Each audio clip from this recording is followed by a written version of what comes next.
विषाण पातला मासिक फूल बिनुरी बुग्याला मासिक फूल विषाण पातला मासिक फूल बिनुरी बुग्याला मासिक फूल शारा मुन्याला पाणी कगुल या जागा हुनेला मासिक फूल शारा मुन्याला पाणी कगुल या जागा हुनेला मासिक फूल मासिक फूल ओ मासिक फूल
मासी के फूल की अपनी एक अलग विशेषता है।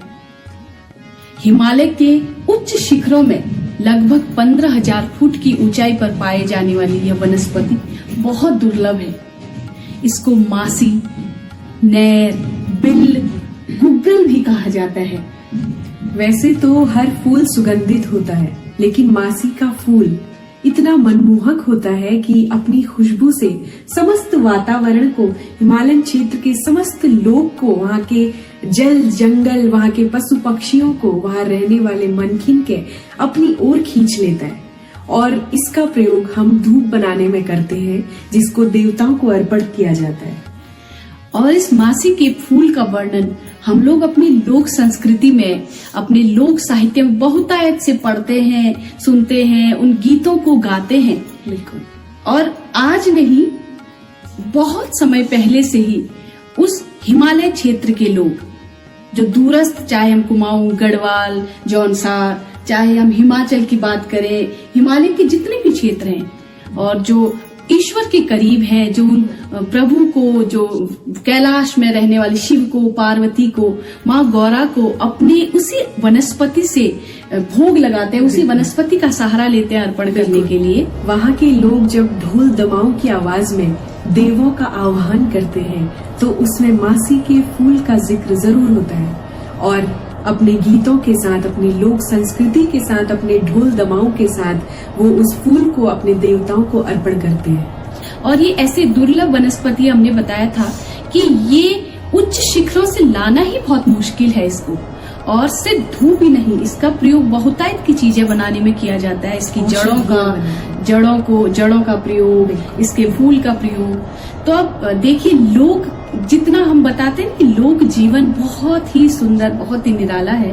लोक में जो रहने वाले लोग थे, वो पुराने लोग, वो पारंपरिक लोग हमारे एक पारंपरिक तरीके से मेले, कौतिकों, उत्सव में, अपने लोक समुदाय में जब ऐसे गीत गुनगुनाते थे, तो उनके मन में यही बातें होती थी कि वो देखो, वो ब्रह्म कमल है, वो देखो मासी का फूल है। तो कौन लाएगा उस मासी के फूल को? मासी का फूल, यह एक पारंपरिक लोकगीत जो आज हम दोनों आप सभी के सम्मुख लेकर आए हैं, और अपने मुखमंडल से हम अपने इष्ट देवी देवताओं को ये अर्पित करते हैं। मासी के फूल को उस उच्च हिमालयन क्षेत्र से लेकर आना जिस प्रकार शायद बहुत कठिन हुआ करता था, उसी प्रकार आज हमारे पारंपरिक लोक गीतों को उनके तथाकथित रूप पर लोगों के सामने लेकर आना और उनको सहेजना शायद उतना ही दुर्लभ और कठिन हो गया है। मासी का फूल, इस लोक गीत में यही कहा गया है कि उच्च हिमालय शिखरों में रहने वाले, उस दुर्लभ जगहों में पाई जाने वाली उस दुर्लभ वनस्पति को कौन लेकर आएगा? वो ऊंचे हिमालय क्षेत्रों में रहता है। वो ढाणी बुग्याल, वो ढलानदार बुग्यालों में पाया जाता है। विषाण पातल, विष के पौधे जहां आसपास होते हैं, उन्हीं के बीच में खिलखिलाता हुआ, लुकता छुपता हुआ वो पिनोरी बुग्याल में पाए जाने वाली दुर्लभ मासी का फूल है। कौन भाग्यवान होगा जो उतनी दूर से उस मासी के फूल को लेकर आएगा? को भागी ले आलो मासी को फूल। वो भाग्यवान शायद वही होगा जो उस लोक ढकरी अनवाल मासी को, बिल्कुल, जो उस लोक रंग में रचा बसा हुआ होगा, जो अपनी भेड़ बकरियों के साथ नित नई ऋतु के साथ उस ऊंचे हिमालय में जाता होगा। बिल्कुल, और वहाँ से उन फूलों को चुन चुन कर अपने देवों को चढ़ाने के लिए लेके आता होगा। कितनी भाग्यवान वो महिलाएं होंगी, वो लोक समुदाय होगा जो ये बोलेगा कि उन मासी के फूलों को मैं अपने थाती के थत्याल को चढ़ाऊंगी, अपनी खोली के गणेश को चढ़ाऊंगी, इष्ट भूमिया को चढ़ाऊंगी। तो सुनिए ये मासी का गीत, मासी का फूल और वो दुर्लभ वनस्पति का बहुत ही सुंदर वर्णन लोक समुदाय के मुख से सहेजा हुआ एक गीत हम प्रीति बहनों की आवाज में।